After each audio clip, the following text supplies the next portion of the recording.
who could actually become the #1 team in the world. If I had to pick a dark horse, it would definitely be Complexity, which is my own team. I think Fnatic. Smulya has just been on this interesting career path for such a long time. I mean, you don't want to curse it, jinx it or anything. Mission failed. We'll get them next time. The dark horse of this season, and we're talking the year-long 2022 Counter-Strike. Who's supposed to be catching us off guard as a team? Mathieu, I'm going to put you in the hot spot. We're going to kick this off. Dark Horse 2022. Look, I feel like Dark Horses was always the hardest category for me to pick a team because it's kind of counterintuitive. You have to pick a team that you wouldn't pick. I think that it's going to be FURIA. FURIA is a team I don't really think of, but are actually extremely strong. They have a good lineup right now. They brought Safe, who is a great player. He's such an interesting player. He was so strong with pain gaming. He comes into FURIA. You add Yuri and Kisarado together with that guy. You liberate Art from that primary upper role that now Safe can do. And suddenly you have the absolute recipe for success, I feel like. They made top 8 at the major with Vini and Drop. Now they changed, they bring in Safe, more firepower. They bring fire in general. For me, FURIA is going to be in the top 8 this year. Easy peasy. A lot of people are really hyped for the new G2 roster. I think the FaZe roster, I would probably say a team like FaZe maybe, is probably like, I don't know if I can call it a dark horse, but I think they're looking really scary on paper as well. Like, I have my concerns about if they can actually be #1 in the world and if they can be that steadily. So that would be a surprise for me, at least. So for me, they are like the dark horse. For me, I think I'm pretty sure that both G2, Vitality and Na'Vi and Gambit is going to be doing extremely well in 2022. Yeah, now my pick seems a little bit, you know, maybe I'm region biased. Okay, so if we had come into this, if we had come into this conversation thinking just North America, then I think that I want to just take this period right before the start of the year to turn the spotlight onto Complexity. If I had to pick a dark horse, it would definitely be Complexity, which is my own team. I just think that a lot of these players on this team are insane up-and-coming NA players, and that's something that we're missing right now in the scene. All right, the Complexity lineup is very interesting within the North American conversation because of the fact that they secured Floppy.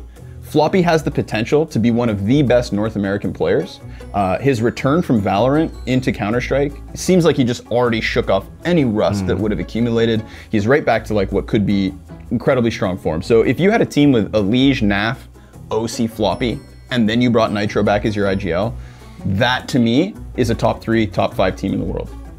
Could be at the end of the year. Top 3, top 5. Top 5. We're going really high. Top 5, 100%. All the chips are on the table right now. If you remember, think about the liquid you saw at the end of 2021. Yeah, the one with nothing to lose. The one with nothing to lose. The one that was at the end of the road. And that's why, if you think of that liquid, I return this conversation back to my Complexity pick. Okay, Complexity is a true dark horse, right? Yeah. Could crack a top 10. Absolutely. And within NA, I think has the ability to be either #2 or #1. Okay, Complexity, very interesting because you have Floppy. How far can I go this year? I'm not sure. I mean, there's no point making predictions on it, but obviously we want to do as well as we can in these tier 1 tournaments. We want to get as much experience as we can. Just all these European teams have been dominating for a while, so I think like these NA players that I'm playing with are looking to shine this year, and they're really putting a lot of work in. So I think that we can have some high hopes for my team this year.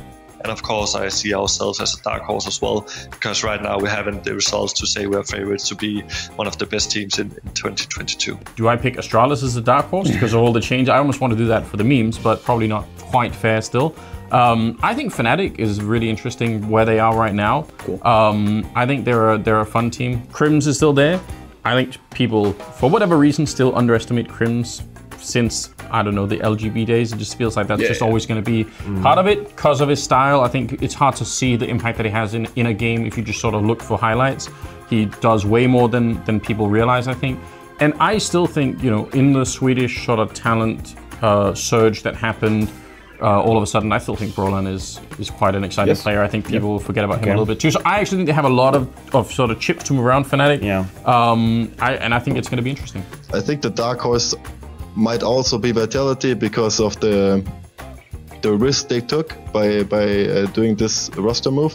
Also because of the language, and I really hope that the French people learned their English well, and I hope that also the other guys also improved a little bit their English so everybody can communicate well. This is it, the dark horse of 2022, Complexity, FURIA, Fnatic.